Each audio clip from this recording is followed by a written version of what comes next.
नमस्कार, India news Uttar Pradesh Uttarakhand देख रहे हैं आप। आपके साथ में हूं अपूर्वा। भगवान विष्णु देव उठनी एकादशी को नींद से उठने वाले हैं। भगवान विष्णु के नींद से उठने के बाद से सभी मांगलिक कार्य शुरू हो जाएंगे।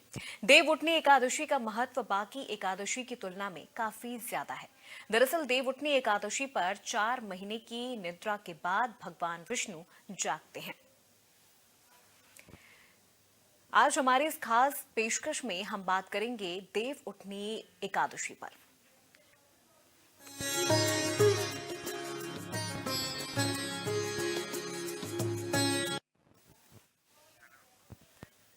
धार्मिक मान्यता के अनुसार भगवान विष्णु आषाढ़ शुक्ल एकादशी को 4 माह के लिए योग निद्रा में चले जाते हैं और कार्तिक शुक्ल एकादशी को योग निद्रा से जागते हैं। इस दिन भगवान विष्णु की पूजा की जाती है। भगवान विष्णु के शालिग्राम स्वरूप के साथ तुलसी जी का विवाह रचाने की परंपरा है। हिंदू पंचांग के अनुसार देव उठनी एकादशी इस बार 12 नवंबर को है। देव के उठने के बाद से ही मांगलिक कार्यों की शुरुआत हो जाती है। ऐसा कहा जाता है कि जो व्यक्ति इस दिन माता लक्ष्मी और भगवान विष्णु की सच्चे मन से उपासना करता है, उसके जीवन के सारे कष्ट दूर हो जाते हैं। साथ ही व्यक्ति के जीवन में आ रही समस्याओं से भी उसे छुटकारा मिलता है। वैसे तो साल भर में आने वाली सभी एकादशी तिथियों को बड़ा महत्वपूर्ण माना जाता है, लेकिन देव उठनी एकादशी का विशेष महत्व होता है। ये बाकी एकादशी की तुलना में अधिक फलदायी मानी गई है। एकादशी को लेकर बाजार भी पूरी तरह से सज चुके हैं। इंडिया न्यूज बताएगा कि एकादशी के दिन किन किन बातों का विशेष ध्यान रखना चाहिए, लेकिन उससे पहले आपको दिखाते हैं ये रिपोर्ट।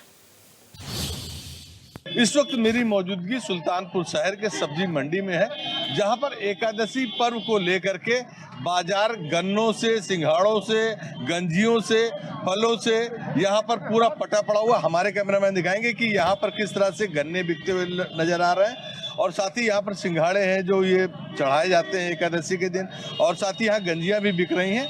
और पूरा बाजार, ये कैमरामैन दिखाएंगे कि पूरा बाजार ये गन्नों से पटा पड़ा हुआ है। एक भारी खेप यहाँ पे दिखाई पड़ रही है, जिसको लेने के लिए सुबह से ही लोग यहाँ बाजार में मौजूद हैं। जो लोग यहाँ खरीदारी कर रहे हैं और जो यहाँ पे गन्नों को बेचते हुए नजर आ रहे हैं, मैं उन दोनों से बात करूंगा कि ये जो गन्ना बेच रहे हैं, ये गन्ने किस रुपए में बेच रहे हैं और साथ ही जो सिंघाड़े और गंजियों का जो मूल्य है वो क्या है। ये गन्ना क्या रुपए में बेच रहे हैं आप? 40 रुपए। हाँ। सिंघाड़ा और गंजी क्या रुपए किलो है? 40। अच्छा, दोनों 40 रुपए में है। देखिए यहाँ पर ये जो गन्ने बेच रहे हैं, इनका कहने का है कि ये गन्ना 40 रुपए में है और साथ ही जो सिंघाड़े हैं वो भी 40 रुपए किलो है और जो गंजी है वो भी 40 रुपए किलो है। इसको खरीदने के लिए जो यहाँ पर लोग मौजूद है, मैं उनसे भी बात करूंगा। जी नमस्कार। नमस्कार। ये एकादशी को लेकर के आप जो गन्ना खरीदने आई हैं जी, तो ये पूजा वगैरह कब करेंगी? ये हमारी सबसे बड़ी एकादशी देव उठनी एकादशी है। हमारे विष्णु भगवान 4 महीने के बाद जगते हैं और इस दिन की बहुत बड़ी मान्यता है और तुलसी जी और विष्णु जी की शादी भी होती है। तो हम लोगों के यहाँ गन्ना, सिंघाड़ा और शकरकंदी और नई आलू है और नए गुड़ हैं, ये सब चढ़ते हैं। तो इसी खरीदारी करने के लिए हम यहाँ आए हैं। तो मैं सुबह जो है पहले अपनी पूजा अपने घर की पूजा जैसे हमारे रीति रिवाज से होती है, ये सब चढ़ा करके करूँगी। उसके बाद उनकी कथा करूँगी और रात को मैं तुलसी और विष्णु भगवान की शादी कराऊँगी जो है। बहुत बहुत धन्यवाद। देखिए ये जिस तरह से लोग यहाँ पर जो एकादशी है उसको लेकर के यहाँ गन्ने की खरीदारी कर रहे हैं और साथ ही यहाँ पर सिंघाड़े है, गंजी है, नई आलू है, इसकी खरीदारी कर रहे हैं। उनका कहना है कि जो एकादशी है वो देव उठनी एकादशी के रूप में मनाई जाती है और 4 माह से सोए विष्णु जागेंगे और मांगलिक कार्य आरंभ होंगे, जिसको लेकर के कल तुलसी विवाह भी है, जिसमें जो है लेकर के जो विधि विधान से पूजन अर्चन होना है, उसमें जो फल फूल चढ़ाए जाने, उसको लेकर के खासा यहाँ पर जो है लोगों में उत्साह है और वो सुबह से ही यहाँ पर खरीदारी करते हुए नजर आ रहे हैं। सुल्तानपुर से कैमरा पर्सन राजा के साथ रवि श्रीवास्तव, इंडिया न्यूज। वस्तुतः एकादशी कल है, मंगलवार को 12 नवंबर। आज दोपहर 1:54 लगी गणेश आपा पंचांग अनुसार और कल जो है 11:38 तक। तो चूंकि ये व्रत का पर्व है और इसको उदय तिथि ही सर्वमान्य होती है। अच्छा। और भगवान के लिए जैसे गन्ने, सिंघाड़ा और पुष्प, अक्षत धूप दीप नैवेद्य से जो है सब लोग पूजा करते हैं। इसमें विष्णु जी चूंकि देवोत्थानी एकादशी है, जी। इसी दिन विष्णु जी उठते हैं और 16 संस्कार प्रारंभ होते हैं, शादी विवाह इत्यादि। तो इसको डिठवन, अच्छा। ग्रामीणांचलों में माताएं बहनें इसको डिठवन की एकादशी भी कहती हैं। तो ये कल ही पूजन का इसमें रात्रिकालीन जो है विष्णु भगवान का उनकी पत्नी अर्थात माता लक्ष्मी, ऐश्वर्य वैभव लक्ष्मी, माता लक्ष्मी, अष्ट लक्ष्मी की पूजा होती है विष्णु जी के साथ। क्योंकि विष्णु जी उठते हैं, चतुर्मास पूर्ण होता है, शयन से उठते हैं, इसलिए विष्णु जी के और महालक्ष्मी जी के पूजन का आंवला इत्यादि के साथ, गन्ने के साथ, सिंघाड़ा इत्यादि के साथ पूजन करने का विशेष महत्व है, जो रात्रिकालीन संपादित की जाती है। अच्छा, ये कितने बजे पूजन का समय कोई निर्धारित है क्या? पूजन का समय गोधूली बेला, जो प्रदोष बेला होती है, वो पूर्ण हो जाए, सूर्यास्त के बाद प्रदोष लगता है, गोधूली बेला लगती है, उसकी पूर्णता के पश्चात 7:34 से जो है पूजा का विशेष विजय योग, जिसको हम कहेंगे महेंद्र योग, प्रारंभ हो रहा है वो। और ये इसका लाभ क्या है इस पूजा से जो है? प्राणी जो है गृहस्थ जीवन में धन धन ऐश्वर्य वैभव सुख समृद्धि की कामना करता है, वो सारी चीजें माँ लक्ष्मी के द्वारा प्रदत्त होती हैं और सृष्टि के पालन करता श्री भगवान विष्णु जी हैं, तो विष्णु जी की भी पूजा का विशेष महत्व है।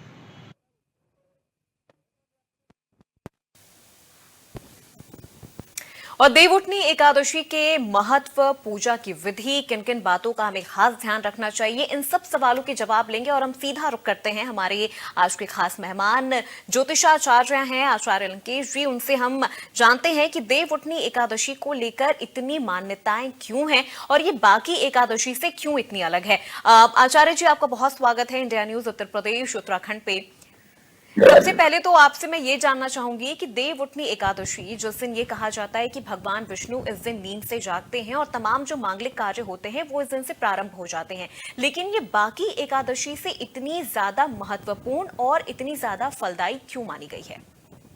देखिए, कहते हैं कि भगवान विष्णु जगत के पालनहार हैं और जिस समय वो जागृत अवस्था में है वहीं से सारे मांगलिक कार्य आरंभ होते हैं। भगवान विष्णु सृजन का भी कारक है, भगवान विष्णु जन्म का भी कारक है। एक बहुत छोटा सा श्लोक है कि शांत आकारम, शांत आकार है, भुजग शयनम पद्मनाभम सुरेशम विश्वाधारम जगन सदृशम मेघ वर्णम शुभांगम लक्ष्मीकांतम कमल नयनम योग विद्यानगम्यम वंदे विष्णु भवभय हरम सर्वलोक एकनाथ। क्योंकि चाहे वहां पर माता लक्ष्मी हो, चाहे वो ब्रह्मा जी हो, सब कुछ भगवान विष्णु की ही शरण में होता है। और विशेष तौर पर अगर इस चीज को देखा जाए तो चाहे वो गृहस्थ हो, चाहे वो सन्यासी हो, दोनों के लिए ही ये जो देव उठनी एकादशी है ये बहुत महत्वपूर्ण है। और इसे देव दीपावली भी मनाते हैं। जैसे दीपावली हम लोग मनाते हैं, कहते हैं कि भगवान राम इस दिन लंका पर विजय प्राप्त करके और माता सीता के साथ में अयोध्या वापस आए थे। और आज का दिन जो देव उठनी एकादशी का दिन है, इस पर जितने देवी देवता हैं वो भगवान विष्णु के शयन के उठने पर दीपावली मनाते हैं। इस दिन अपने घर में सूर्यास्त के उपरांत लोगों को कम से कम 21 दियों को जरूर जलाना चाहिए। ऐसा करने से आपके घर में धन, धान्य, आरोग्य और संपदा आपको प्राप्त होती है। जी बिल्कुल। और आपने इसके महत्व के बारे में बताया, ये क्यों बाकी एकादशी से अलग है, आपने ये भी बताया। तो अब आप ये भी बताइए गुरुजी कि इस दिन जो पूजा पद्धति होती है, जो पूजा विधि होती है, और क्या वो खास भोग होते हैं जो भगवान विष्णु को इस दिन लगाया जाता है, क्योंकि ये तो पूरा दिन भगवान विष्णु के नाम पे ही होता है, पूरा उन्हीं पे समर्पित होता है। देखिए, इस दिन कहा जाता है कि ये देव उठनी एकादशी है, इसमें हमें व्रत रखना चाहिए। और साथ साथ में इस दिन को हम लोग तुलसी विवाह के रूप में भी मनाते हैं जी। कई लोग से तुलसी विवाह के रूप में भी मनाते हैं। इस दिन हमें अगर भोग की बात करें तो हमें इसमें श्वेत वर्णी जो भी चीजें हैं उनका भोग लगाना चाहिए। भगवान विष्णु को हमें केसर का भोग लगाना चाहिए। और साथ साथ में जिन भी लोगों का विवाह नहीं हो रहा है उन्हें आज के दिन, मतलब देव उठनी एकादशी के दिन, भगवान विष्णु के मंदिर में जाकर के हल्दी की गांठ की माला पीले फूलों के साथ भगवान विष्णु को अर्पित करनी चाहिए। ऐसा करने से विवाह में जो देरी आ रही है वो दूर होती है। और पंचमेवा का भोग आज के दिन भगवान विष्णु को लगाना सर्वोपरि माना गया है। जी बिल्कुल। आचार्य जी, एक और प्रथा जो हमने अपने घरों में देखी है, खासतौर पर इस दिन देव दीपावली के दिन लोग अपने घरों में थालियां तक बजाते हैं। इसके पीछे की क्या कहानी है? क्योंकि एक बहुत उत्सुकता होती है हमारे मन में इसके पीछे की कहानी जानने में। अमूमन हमने हर घर में ये चीज होते हुए देखा है। देखिए, जिस समय पर हम, बहुत कॉमन सी चीज है, मैं अभी आपको बता देता हूं, जिस समय पर हम सो करके उठते हैं तो हम अंगड़ाई लेते हैं। सभी लोग ये कार्य करते हैं। जब हम सो करके उठते हैं तो अपने हाथों पैरों को स्ट्रेच करते हैं, अंगड़ाई लेते हैं, और कुछ लोग ओम का जाप करते हैं, कुछ लोग ओम नमः शिवाय का जाप करते हैं। कहते हैं कि इस दिन थाली को बजाने से हम अपनी प्रसन्नता को दर्शाते हैं, और थाली के बजने से जो हमारे घर में नकारात्मक ऊर्जाएं होती हैं वो सब दूर भाग जाती हैं। इसलिए थाली को बजाया जाता है, और इसके दो ही कारण हैं, नकारात्मकता को अपने घर से भगाना और भगवान विष्णु के उठने की प्रसन्नता को दर्शाना। ये दो चीजें दिखाई जाती हैं। बिल्कुल। कई दर्शकों के भी सवाल हैं आचार्य जी कि इस दिन जब हम घर में पूजा करते हैं, क्योंकि ऐसा कहा जाता है और ये मान्यता है कि इस दिन भगवान विष्णु नींद से जागते हैं, तो जो लोग अपने घरों में ये पूजा कर रहे हैं, भगवान विष्णु की पूजा कर रहे हैं, वो किस तरह से उन्हें अपने घर में उन्हें वो किस तरह से जगाएं? ये एक बहुत कई सवाल दर्शकों के भी हैं। देखिए, देव दीपावली को हमें दीपावली की तरह ही मनाना चाहिए, सेलिब्रेट करना चाहिए। और ये जो उत्सव है, कहते हैं कि सुबह से शाम तक हमें व्रत रखना चाहिए, और जो लोग व्रत नहीं रखते हैं उन्हें खास विशेषकर चावल का सेवन बिल्कुल भी नहीं करना चाहिए। जैसे चावल एकादशी के दिन त्याज्य होता है। और साथ साथ में हम भगवान विष्णु के शुभ मंत्रों का जाप करें। यदि हम शांताकारं भुजगशयनम पढ़ सकते हैं तो बहुत अच्छी बात है। यदि हम वो नहीं पढ़ सकते हैं तो ओम विष्णवे नमः हमें पढ़ना चाहिए, क्योंकि भगवान विष्णु जो है वो काल के ऊपर शयन करते हैं। जो व्यक्ति, अब आप देखिए ना, भगवान विष्णु शक्ति का प्रतीक है, क्योंकि जिस समय पर समुद्र मंथन हो रहा था उस समय पर माता लक्ष्मी भी मंथन के माध्यम से निकली। भगवान विष्णु शेष सैया पर लेटे हुए थे। देव और दानव सब अपने अपने बल का प्रदर्शन कर रहे थे, लेकिन भगवान विष्णु जो है वे क्षीर सागर में शेष सैया पर बड़े आनंद के साथ में लेटे हुए थे।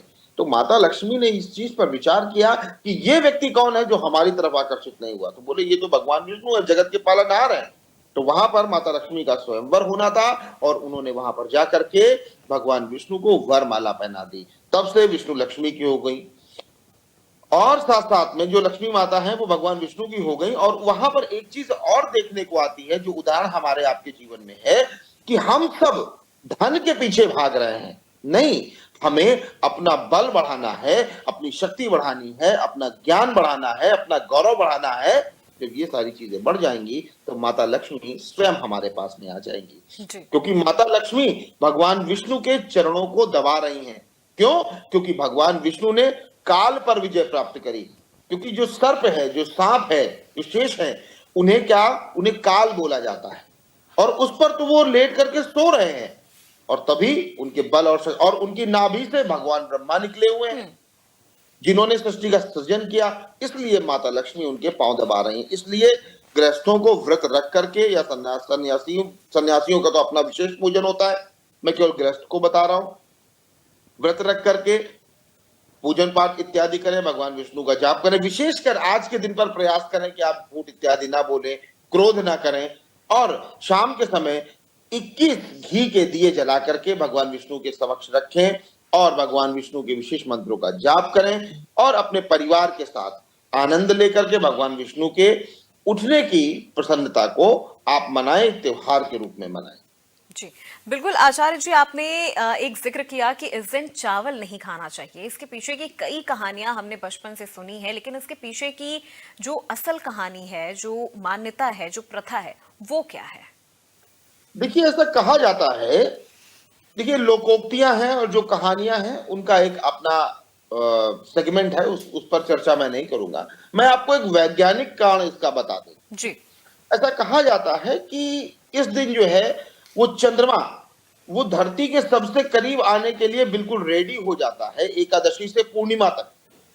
समुद्र में हाई टाइड होने लगता है।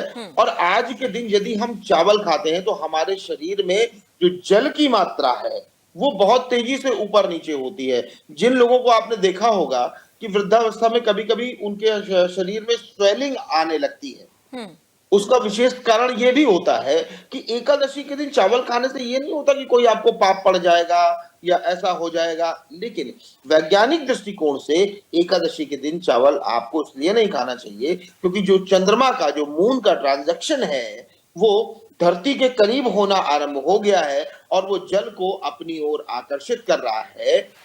और क्योंकि मानव शरीर जो है वो 75% जो है वो जल से बना हुआ है, इसलिए आपको इन चीजों का विशेष ध्यान रखना चाहिए। चावल का त्याज्य करना चाहिए। और चावल कहते हैं कि शरीर में सुस्ती को भी लेकर के आता है, इसलिए भी चावल का त्याज्य हमें करना चाहिए ताकि हमें भगवान विष्णु के पूजन में किसी भी प्रकार से सुस्ती का सामना ना करना पड़े। जी बिल्कुल आचार्य जी। और देव उठनी एकादशी से पहले ही बाजारों में भी, अभी हम अपनी रिपोर्ट में भी दिखा रहे थे कि किस तरह से कुछ फल ऐसे होते हैं जिनका अधिक महत्व हो जाता है, जैसे गन्ने हो गए या फिर आंवला हो गया। आंवले के पीछे की क्या वो कहानी है, क्या वो कथा है कि इस दिन इतना ज्यादा महत्व दिया जाता है?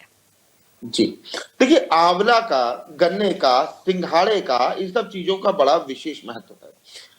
अगर हम विटामिन सी की बात करें तो आंवला में भरपूर मात्रा में होता है। और आंवले को लेकर के कहा जाता है कि आंवले के वृक्ष को ब्रह्मा का वरदान है। आंवले का वृक्ष ब्रह्मा का के वरदान को प्राप्त जब करता है तो वहां पर एक चीज सामने आती है कि इस दिन जो भी आंवले की वृक्ष की पूजा करेगा वो पूरे वर्ष निरोगी रहेगा जी। और ये जो फल है, जो आंवले का फल है, इसे भगवान विष्णु को अर्पित करेगा। भगवान विष्णु यानी सृष्टि के सृजनकर्ता को हम आंवले का फल अर्पित कर रहे हैं और भगवान से ये प्रार्थना कर रहे हैं कि हे प्रभु, जिस प्रकार से आपने आंवला को शक्तिशाली बनाया है, कहते हैं कि आंवला का सेवन यदि कोई भी व्यक्ति करता है तो उसके चेहरे पर हमेशा ग्लो बना रहता है, चमक बनी रहती है, उसके बाल जो रहते हैं वो घने बने रहते हैं। इसी प्रकार से आंवले को जितनी आपने शक्ति दी है प्रभु, उतनी ही शक्ति आप हमें प्रदान करें, क्योंकि आपको तो ब्रह्मा का वरदान है। इस फल का जो वृक्ष है उसको भी ब्रह्मा का वरदान है। ये हम आपको अर्पित करते हैं कि जिस प्रकार से हमें चीजें हो रही हैं वो हमें इसके माध्यम से भी प्राप्त होती रहे। जी बिल्कुल। और आचार्य जी, कई बार ऐसा होता है कि घरों में हम पूजा करते हैं, कई बार जानकारी का अभाव होता है या नादानीवश कोई भूल चूक कर जाते हैं, तो वो कौन कौन से ऐसे कार्य हैं जो देव उठनी एकादशी पर बिल्कुल नहीं करना चाहिए? ये हमारे कई दर्शकों का भी सवाल है। जी देखिए, आपको मैं बताता हूं। देव उठनी एकादशी के दिन सर्वप्रथम तो हमें क्रोध का त्याग कर देना चाहिए, क्योंकि भगवान विष्णु को देखिए ना, मंत्र के शुरुआत में शांताकारम, भगवान विष्णु जो है वो शांत आकार के बने हुए हैं, प्रसन्न मुद्रा में, भुजग शयनम जी, पद्मनाभम सुरेशम। भुजग शयनम, अब आप ही समझिए कि जो भी परेशानियां हैं हमारे जीवन में आने वाली, उन परेशानियों के ऊपर हम आराम से शैया कर रहे हैं। तो इस दिन हमें कुछ विशेष चीजों का ध्यान रखना चाहिए। देखिए, भगवान विष्णु जो है वो हमारे कहते हैं कि परम पिता हैं वो, और हमसे कोई भी गलती होगी वो उसको क्षमा करेंगे, लेकिन हमसे गलतियां हो ही ना। सबसे पहली गलती, हमें क्रोध नहीं करना है। उसके बाद हमें चावल का सेवन नहीं करना चाहिए। आज के दिन यदि आप गृहस्थ हैं तो थोड़ा सा आपको अपने पर्सनल जीवन में भी, आपको पर्सनल लाइफ में भी थोड़ा सा संयम आपको बरतना चाहिए, भगवान विष्णु की उपासना करनी चाहिए। और आज के दिन विशेष करके यदि आप गृहस्थ में हैं, भोजन इत्यादि बना रहे हैं, तो बहुत अधिक मिर्च मसाले वाले भोजन का हमें त्याग करना चाहिए। और साथ साथ में आज के दिन हमें कर्ज बिल्कुल नहीं लेना चाहिए। जो लोग भी लोन इत्यादि के लिए अप्लाई कर रहे हैं तो ध्यान रखें, एक तो आज के दिन लोन अप्लाई ना करें देव उठनी एकादशी के दिन, और देव उठनी एकादशी के दिन लोन को एक्सेप्ट भी नहीं करना है। आप उसे एक दिन बाद एक्सेप्ट कर लीजिए, क्योंकि आज के दिन जिस भी कार्य की आप शुरुआत कर देंगे उस कार्य में वृद्धि होना आरंभ हो जाएगी। इसीलिए जितने भी मांगलिक कार्य हैं वो सब कल से आरंभ हो जाएंगे। तो लोन इत्यादि आपको नहीं लेना है। और अगर आप बहुत अधिक बीमार नहीं हैं, क्योंकि कहा जाता है ना, संस्कृत में श्लोक है कि आपत्ति काले मर्यादा नास्ति, कि जब आपके ऊपर विपत्ति आ गई है, आपत्ति आ गई है, तो उस समय पर मर्यादा नहीं है। लेकिन अगर आप बहुत अधिक बीमार नहीं है, थोड़ा बहुत दांत में पेन है या पेट में कुछ छोटी मोटी समस्या है, तो डॉक्टर से आपको मिलना है तो आप कल की बजाय परसों मिल लीजिए, लेकिन कल उस चीज को थोड़ा सा आपको अवॉइड करना है। जी बिल्कुल। और एक आखिरी सवाल और आचार्य जी, तुलसी विवाह के पीछे का जो विधान है कि देव दीपावली के दिन तुलसी विवाह का भी एक विधान है, इसके पीछे की क्या मान्यता है, क्या प्रथा है? क्योंकि ये हमने हर घर में देखा है। देखिए, तुलसी विवाह का बड़ा ही विशेष महत्व है। तुलसी जी को वृंदा कहा जाता है, ये तो आप भी जानती होंगी जी। कि वृंदा का आज के दिन विवाह हुआ था, इसलिए इस दिन को तुलसी विवाह के रूप में भी मनाया जाता है। महिलाएं जो होती हैं वो माता तुलसी का श्रृंगार करती हैं, उन्हें साड़ी पहनाती हैं, उन्हें बिंदी लगाती हैं, उन्हें झुमके इत्यादि पहनाती हैं, और जो तुलसी जी की जो डंठलें होती हैं, डालियां होती हैं, उनके ऊपर वहां पर चूड़ियां इत्यादि भी पहनाई जाती हैं। तो ये सारी चीजें करी जाती हैं। ऐसा करके हम कहते हैं ना, जैसे हम अपने विवाह की वर्षगांठ मनाते हैं, वेडिंग एनिवर्सरी मनाते हैं, ठीक प्रकार से ये एक त्योहार है, ये परंपरा है जो हमारे पूर्वजों के माध्यम से चली आ रही है, और उसको हम बहुत अच्छे से मनाते हैं ताकि हमारे जीवन में किसी भी प्रकार की नकारात्मकता ना हो, शुभता हो, और तुलसी को सबसे पवित्र माना जाता है। जी और तुलसी जी जैसी पवित्रता हमारे जीवन में बनी रहे, हमारे रिश्तों में कभी खटास ना आए, और हम कहते हैं ना कि जीवेत वर्षतम शतम कर्मण्ये निर्विघ्ना, हम 100 वर्षों तक कर्म करते हुए अपना जीवन जिए, ऐसा जो है वो आशीर्वाद दिया जाता है। और माता तुलसी से, भगवान विष्णु से ये आशीर्वाद लिया जाता है कि हम 100 वर्षों तक अपना जीवन कर्म करते हुए जिए, हमारे परिवार में एकता हो, और कहीं पर हमारे परिवार में आपस में किसी का बैर ना रहे। यदि और एक मैं आपके चैनल के, क्योंकि आपके चैनल के दर्शक पूरे देश में हैं, सभी लोग इसको बहुत विशेष तौर पर देखते हैं, कि मैं इंडिया न्यूज का भी बहुत आभार करना चाहूंगा कि आप बहुत छोटी से छोटी बात भी अच्छे तरीके से जन जन तक पहुंचाते हैं। तो मैं आपको बताऊं, यदि आपका आपके भाई से, आपके मित्र से, आपके किसी रिश्तेदार से तनाव चल रहा है, उलझन चल रहा है, विवाद चल रहा है, तो देव उठनी एकादशी के दिन 2 मिनट के लिए आप छोटे हो जाइए, आप अपनी गलती मान लीजिए, उसके पास जाइए और अपने विवाद को खत्म कीजिए। ऐसा करने से आप अपने जीवन में प्रगति को प्राप्त करेंगे, ये मेरा वचन है।